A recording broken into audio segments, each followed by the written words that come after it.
इस लड़की का रंग पीला क्यों पड़ गया है? She is pregnant. अपनी इज्जत के अलावा हम कुछ भी नहीं सोचते। आज के आज ही इसका एबॉर्शन कर दो।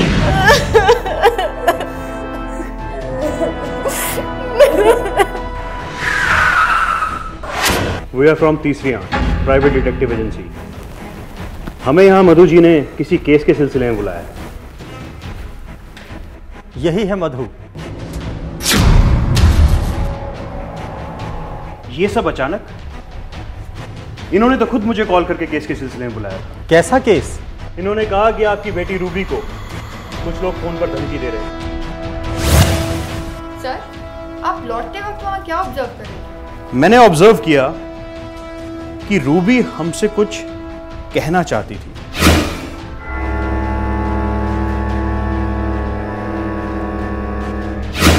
शायद वो हमसे कुछ छुपा रही थी। सर, यकीन मानिए, हमें कुछ नहीं पता है। जो भी हमें पता था हम पहले ही मैम को बता चुके हैं।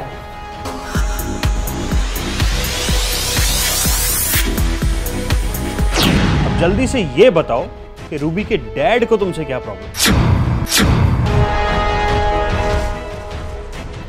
तीसरी आंख में फिर से हैदर खान आपका स्वागत करता। पिछले एपिसोड में आपने जुर्म तो देख लिया, आइए अब उसका अंजाम देखिए। एकदम से नहीं, कुछ भी मतलब कि हो जाए ना ऐसी। यार ये लेक्चर्स तो हमेशा ही बोरिंग होते हैं। चल यार, मेरे तो क्लास में बहुत नींद आ गई थी आज तो सच में। अच्छा अब हम चलते हैं, रूबी तो यहाँ से राइट टर्न लेगी। चल यार, कल मिलते हैं, सी यू टुमारो। चल चलते हैं ना, बाय। चलते बाय।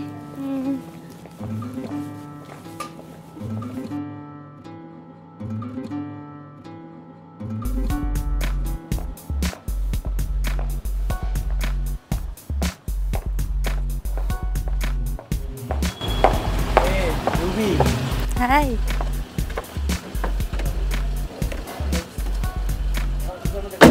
मैं तुम्हारे घर के पास ही जा रहा हूँ, चलो तुम्हें ड्रॉप कर दूंगा।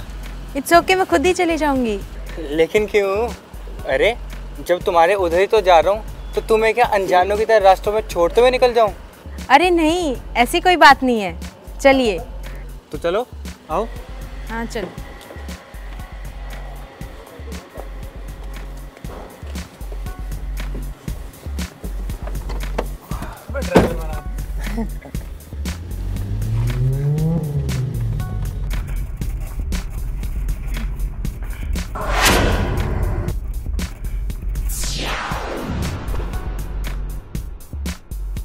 और कैसी चल रही है क्लासेस?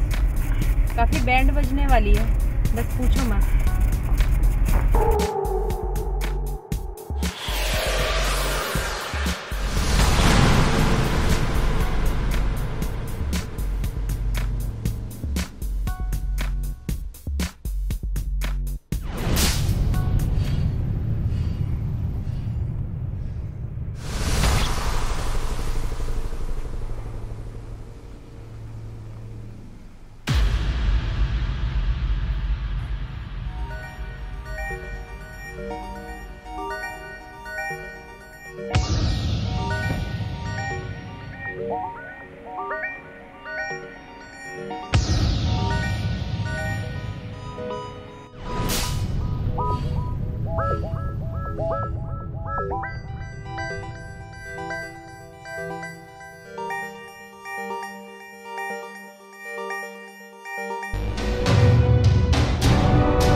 जघन्य अपराध, इसके लिए खड़े कानून की ये समाज में संक्रमण रोक की तरह फैलता जा रहा है। रूबी के साथ सब कुछ हुआ, लेकिन डर के कारण किसको क्या कहते और अपने साथ हुए जुर्म को बताने का डर कहां से आता। इसकी वजह कुछ और नहीं, उसके बाप की खोखली इज्जत। उल्टा ऐसे अपराध को बिना झिझक, बिना डर के अंजाम दिया जाता है। ये केस ऐसे मोड़ पे आ गया है कि वो उलझता जा रहा है।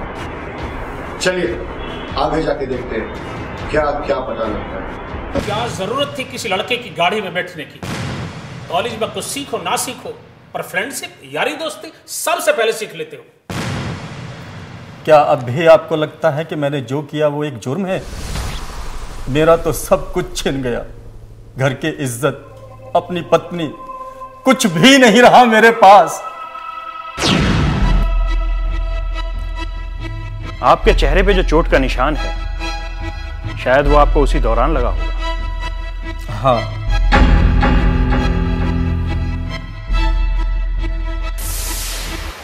लेकिन क्या हुआ? मत रो, मुझे बता क्या हुआ। तुम्हें पता नहीं है, किसी ने मेरी माँ को मार दिया है। किसने मारा? बताना किसने मारा? पता नहीं। कोई बात नहीं, पुलिस अंकल उनको पकड़ लेंगे तो चुप हो जा। सर, रूबी के साथ बहुत बुरा हुआ। उसके डैड का गुस्सा जायज़ था। उनकी जगह कोई भी बाप होगा तो यही करेगा। मैं रूबी के ऊपर एक बुक लिखने का सोच रही हूँ। सुष्मिता, तुम्हारी बुक तभी पब्लिश होगी जब हम इस केस को सॉल्व करेंगे। सबसे पहले हमारा एम ये होना चाहिए कि राहुल और उसके दोस्तों ने जो किया उन्हें उसकी सजा मिले। Right sir. Got it? Yes sir. भाई ये तीसरी आंख वाले मुझसे क्यों सवाल कर रहे थे? भाई ये तीसरी आंख वाले बहुत चालू चीज होते हैं, और ये तेरी कहानी जानने के बाद भी चुप नहीं रहेंगे। सच जानने के बिना शांत नहीं बैठते साले। बिल्कुल सही कहा तुमने।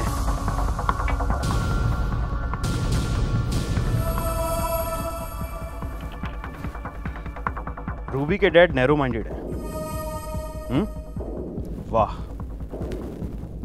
बहुत ब्रॉड माइंडेड हो तुम तो। जिस लड़की को तुमने कार में लिफ्ट दी और उसके बाद काफी फोन भी करने लगे, डर गए थे या डराना चाहते थे?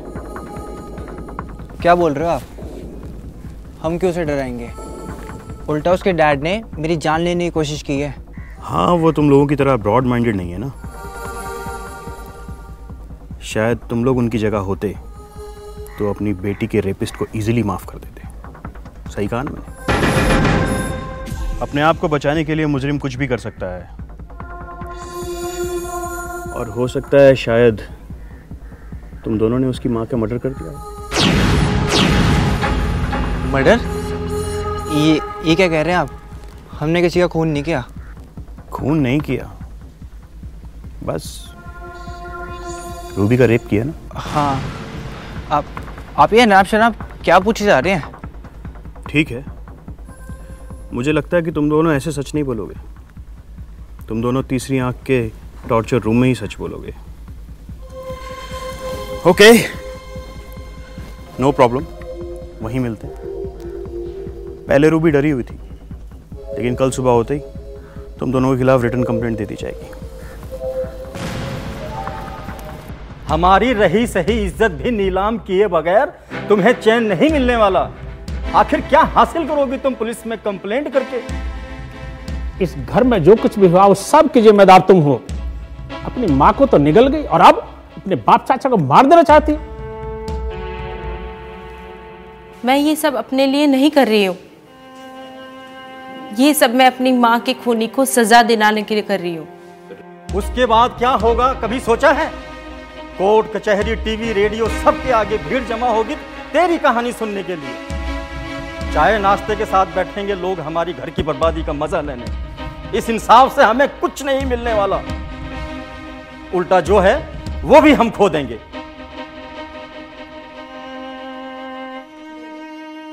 मेरे पास खोने के लिए बचा ही क्या है?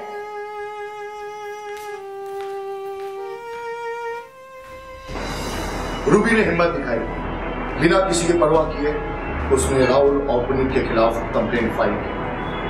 तीसरी आंख की टीम ने राहुल और पुनीत के घर पे छापा डाला, लेकिन राहुल और पुनीत फरार हो चुके।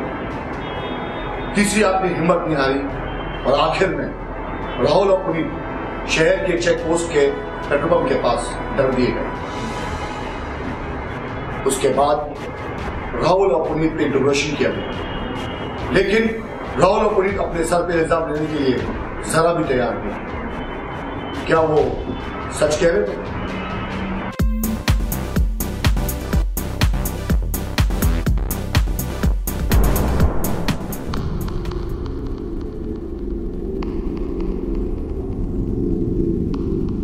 मिस रूबी,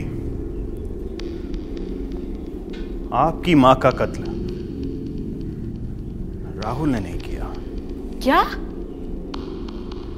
आप ये कैसे कह सकते हैं? उनके अलावा और कौन कर सकता है? इसी सवाल ने तो मुझे भी उलझाया हुआ है। कोई बात नहीं, कातिल चाहे कितना भी चालाक और होशियार क्यों ना हो, तीसरी आंख से बच नहीं सकता। सर, मुझे बहुत सफोकेशन फील हो रहा है। मैं बाहर। शट अप सुष्मिता, तुम यहाँ हवा खाने नहीं आई हो। Just concentrate on your work. Yes sir. Doctor साहब, इस रिपोर्ट में तो कुछ भी क्लियर नहीं है। इनके बॉडी पर चोट का निशान नहीं था, इन्हें गला दबाकर मारा गया था और कोई सुराग नहीं है। ओके, इसका मतलब जिसने भी ये मर्डर किया है वो फिजिकली मधु से ज्यादा स्ट्रांग था।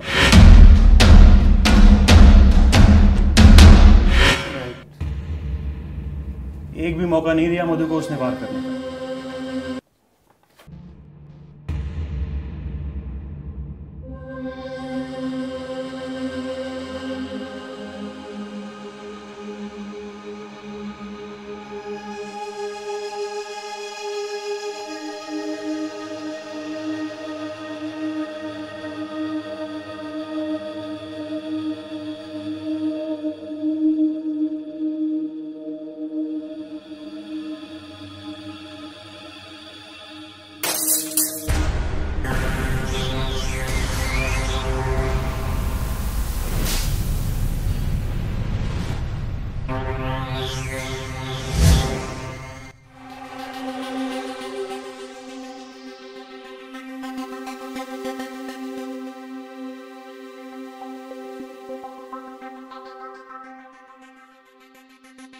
सुष्मिता, ये मोबाइल पे क्या कर रही हो तुम?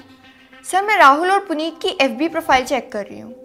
आजकल लोग अपनी सारी मूवमेंट्स इस पर लिखते रहते हैं। कब सोते हैं, कब खाते हैं, कहाँ खाते हैं। इससे हमें पता लग सकता है कि वो दिन भर करते क्या थे। बेवकूफ़ी वाली बातें बंद करो। कोई भी कातिल अपने स्टेटस पे ये मेंशन नहीं करेगा कि I had murdered. Got it? Very good point sir, मैं अभी नोट कर लेती हूँ। बाद में करना सुष्मिता, अभी just concentrate on your work. जय हिंद सर। जय हिंद डॉक्टर साहब, आइए, मैं आप ही का वेट कर रहा था। आइए बैठिए। लाइए, क्या लाए हैं? ये लीजिए रिपोर्ट। आपका शक सही था। नाखून में पाए गए स्किन और विक्टिम के DNA सैंपल मैच कर रहे हैं।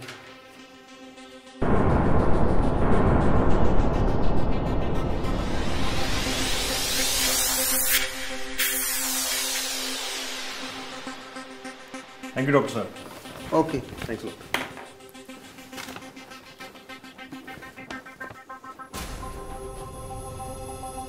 काफी स्ट्रेंज है, लेकिन एक गुड न्यूज भी है। क्या सर? हमें कातिल का पता चल गया। Let's move.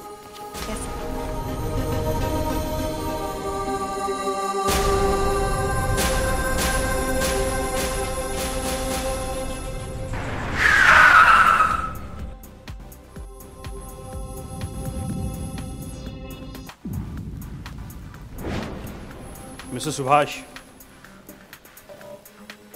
कल रात जो आपके घर में चोर आया था उसका पता चल चुका है। चोर? कौन सा चोर? क्या आप जानना नहीं चाहेंगे कि वो चोर कौन था? वो चोर और कोई नहीं, मैं ही था। अब सीधी बात करते हैं मिस्टर सुभाष, कातिल का पता चल चुका है। मैंने अभी कातिल का नाम भी नहीं लिया और आप चौंक गए। वैसे खेल खत्म हो चुका है। हमारे पास आपके खिलाफ ठोस सबूत है, और ये जो आपकी खामोशी है, ये उनमें से एक है।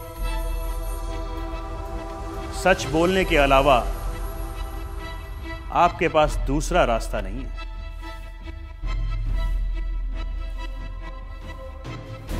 मैंने कभी नहीं सोचा था कि बात यहां तक पहुंच जाएगी। हम सब खुश थे, रूबी की शादी हो रही थी।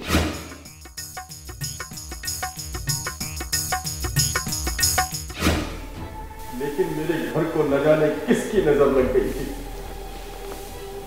अचानक पता लगा कि रूबी के पेट में बच्चा है। She is pregnant. फिर पता लगा कि लड़कों ने उसके साथ रेप किया था।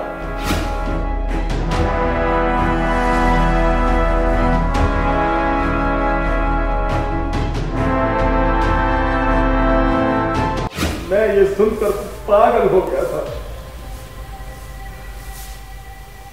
मैं इस बात को दबाना चाहता था, लेकिन मधु उन लड़कों को सजा दिलाना चाहती थी। जिन्होंने मेरी बेटी के साथ ऐसा किया, मैं उन्हें छोड़ूंगी नहीं। मैं उनके खिलाफ FIR लिखवाऊंगी। तुम्हारा दिमाग तो ठीक है। एक तो पहले ही उस लड़की ने हमारा जीना मुश्किल कर दिया, और तुम पूरी दुनिया को सुनाना चाहती हो। दुनिया वालों के लिए मैं अपनी बेटी के साथ ऐसा नहीं कर सकती। मैं हर हालत में पुलिस स्टेशन जाऊंगी और उनको इसकी सजा दिलाकर ही सांस लूंगी। समझे तुम? इसे किसी भी तरह रोकना होगा।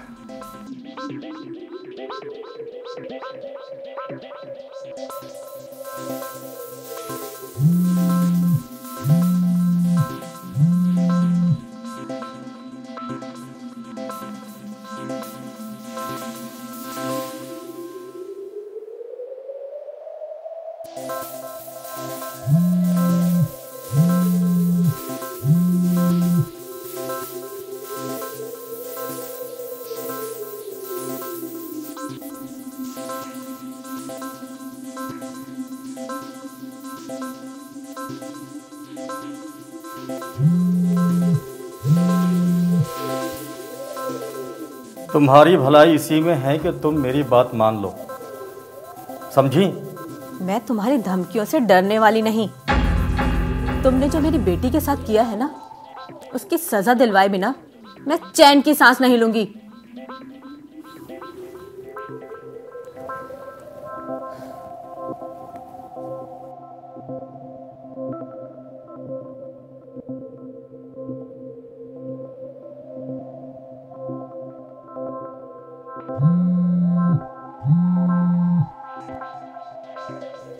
तुम्हारे इस तरह बार बार फोन करने से मेरा इरादा बदलने वाला नहीं, समझे तुम? तुम्हारी भलाई इसी में है कि मेरी बात मान लो, समझी? वरना पुलिस पूरी डिटेल में जब हर सवाल का जवाब मांगेगी तो बार बार सुनाते सुनाते पागल हो जाओगी। मैंने उसे डराने की लाख कोशिशें की, वो नहीं मान रही थी, और एक दिन बात हद से बढ़ गई। तुम कहीं नहीं जाओगी। पुलिस स्टेशन जाने से हमारी बेटी की इज्जत वापस नहीं आ जाएगी। उल्टा वो बात को कुरेद कर और खुद की नजरों में गिरा देंगे हमें। कुछ तो ख्याल करो इस घर की इज्जत का। वही तो कर रही हूँ, एक माँ होने के नाते। मैं जा रही हूँ। अपनी इज्जत के लिए मैं कुछ भी कर सकता हूँ, जान दे भी सकता हूँ और जान ले भी सकता हूँ। हम सबकी भलाई इसी में है कि इस बात को दबाकर रखें, रूबी की शादी कर दें, वरना तुम्हारे पुलिस स्टेशन जाने में उससे कोई शादी भी नहीं करेगा।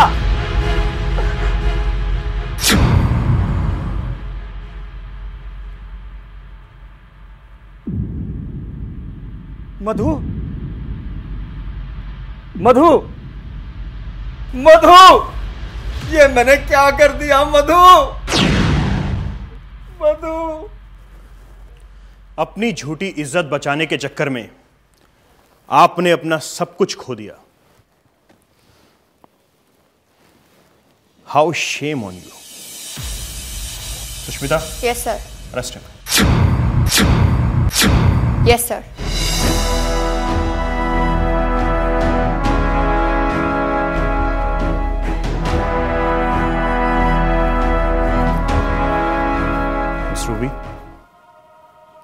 केस सॉल्व हो गया। अपना ख्याल रखना, और हाँ, कभी भी किसी भी चीज़ की ज़रूरत पड़े तो मुझे फ़ोन करना। मैं चलता हूँ। Take care.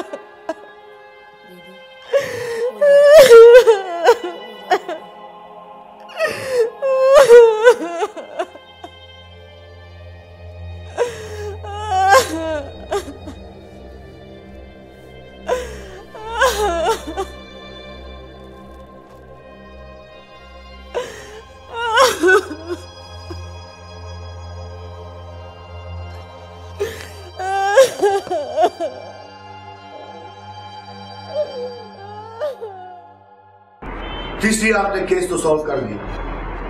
मधु के मुजरिम का पता चल गया। रूबी अपनी मां के इंसाफ की लड़ाई लड़ रही थी। उसे इंसाफ तो मिल गया, लेकिन उस इंसाफ के लिए उसे बहुत बड़ी कीमत चुकानी पड़ी। आज रूबी बिल्कुल अकेली रहेगी, माँ, बाप और समाज।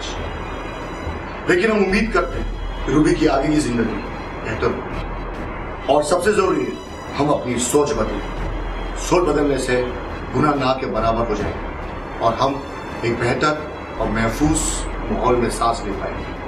अब हमें इजाजत दीजिए, आपसे मिलते हैं एक नए केस को लेकर तीसरी आंख के साथ। मैं हूं निखिल शर्मा, मैं क्राइम से सतर्क हूं और आप सतर्क रहिए, सावधान रहिए।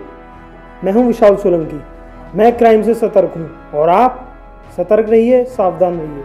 मैं हूं बंटी लाहौर, मैं क्राइम से सतर्क हूं और आप सतर्क रहिए, सावधान रहिए। मैं हूं पंकज वैष्णव, मैं क्राइम से सतर्क हूं और आप सतर्क रहिए, सावधान रहिए।